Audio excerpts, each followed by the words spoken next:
Hi, it's Yoji Carlson here. EarthBound on the Super Nintendo, or Mother 2 as it was known in Japan, was one of my all-time favorite video games.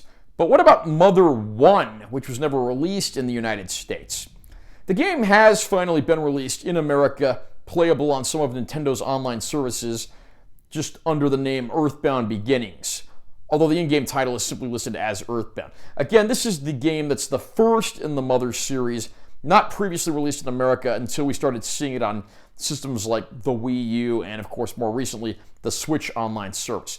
Being a big EarthBound fan, I was certainly eager to go back and revisit the original game.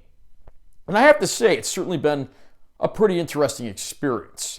This definitely feels like the prototype for the Super Nintendo game that, of course, would become one of my favorites of all time, but it definitely feels a little more crude and bland by comparison.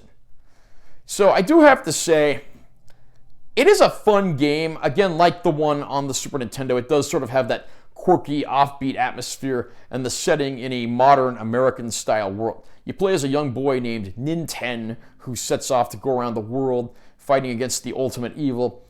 And of course, meeting some companions along the way, as well as plenty of not-so-kind villains. The villains in this game range from more evil, demonic ones to things like snakes, dogs, crows, and even some more humorous ones like Hillbilly Hicks and hippies. I'm not making this up. And of course, as you move around through the game, you're going to find things like stores where you can buy new equipment, new obstacles and dungeons you're going to have to tackle, hotels, hospitals, a wide assortment of towns, cities, and some very eccentric settings, including one that feels like something out of a dream. It is a game that I certainly had fun playing, although I do have to say, it really does pale in comparison to the Super Nintendo game. For example, the environments are much more bland, the insides of the buildings are pretty generic and boring looking, whereas the Super Nintendo game that followed this up just reeked of atmosphere and unique locations. Likewise, one of the biggest problems I had with the Super NES EarthBound, Mother 2, is even worse in this game, and that's the small inventory that you have.